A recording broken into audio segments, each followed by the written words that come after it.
Welcome back to my vlog. Isang mainit na tanghali sa inyong lahat mula dito sa Lasak City. At kasing init din ang ating menopausal fashion destruction look, ang mga latest na chikahan na pinag-uusapan ng mga active na mga chismoso at mga chismosa sa social media. Isa talaga to sa mga inaabangan ko, mga karag-karag, na magkita bitaw si Maring Bina at saka si Ima sa Miss Grand International pa-event galore. Dahil nako, of course, dito naman tayo kumikita sa ating pangkaboyan showcase sa mga pa-intriga, skandalo at chismisan na kung saan usap-usapan ito sa kapitbahay natin na yung bitaw, yung pa-video na to na lumabas sa social media at isa sa kanilang binabantayan ang kilos ni Ima Tiglaw. Kung hindi nyo pa napanood ang video, mga karag-karag, bago kayo humusga, bago kayo humanas, bago kayo kumampi, bago natin resbakan, nako, watch this.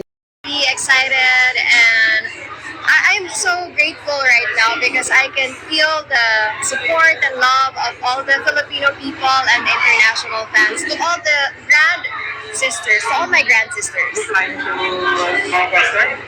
No, I didn't try it. You tried it? You didn't try it? I didn't try it. You tried it? I tried, yeah.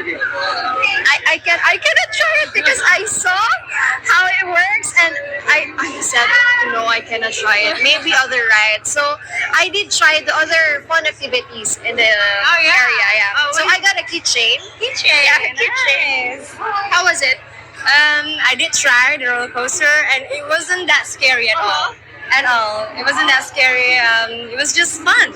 Yeah. You're usually like that, like adventurous one. Not really, though. I just challenged myself, and turns out it's not that scary. I am adventurous, but not on that part. Maybe the other roller coaster ride. I will try it later. Ano mga karag-karag, napanood na ninyo ang chikahan na ambush interview na to ni Maring Bina at saka ni Inday Ima natin sa Miss Grand International 2025, na kung saan kinundi na ang naging paggalawan ni Maring Ima natin, oy, na overacting daw kaayo yan.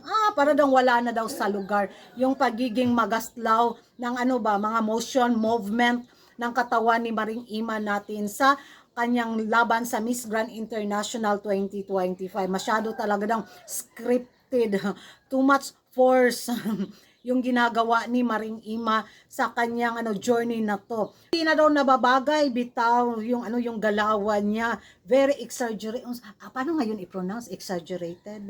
Tama ba ako or mali?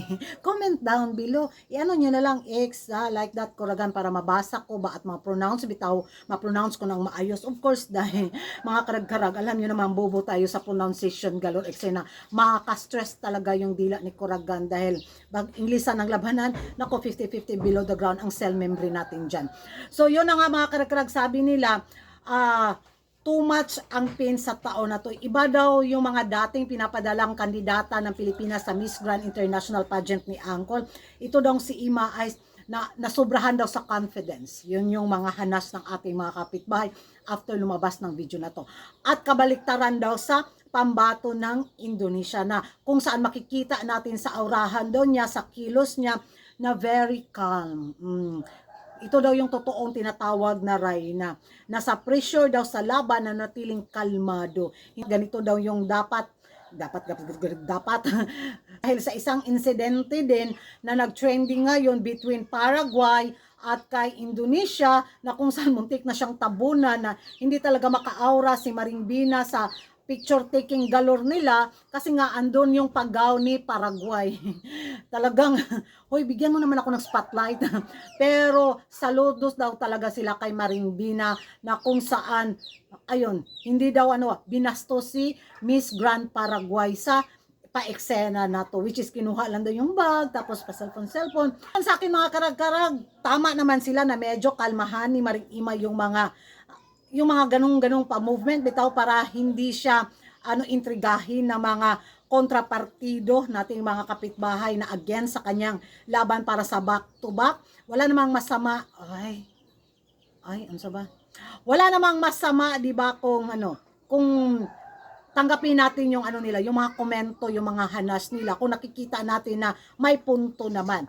At Para naman dito sa kanilang kandidata, alam naman natin na medyo tahimik galore yung ngayon, sistema ng Miss Grand Indonesia after mawala ni Maring Evan Gunawan sa Miss Grand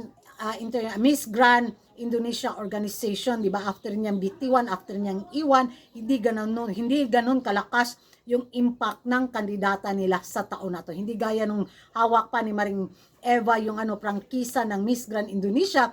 Iba kasi yung atake ni Maring Eva, 'di ba? Iba yung approach niya na mapansin yung kandidata niya kasi napaka very hands-on ni Maring Evan Gunawan pagdating sa beauty pageant. Kaya sa taon na to, makikita mo yung lamya din ng kandidata nila. Pero in fairness ba, ako chismosa ako ha. Certified chismosa talaga ako. So tinitingnan ko yung katawan ng kandidata nila. Uga lagi siya panit no. Dry kaayos siya ba. Yun yung napapansin. Nung nagkatabi bitaw sila ni Ima Tiglaw, tiningnan ko yung ng kandidata nila. Uga man ni siya.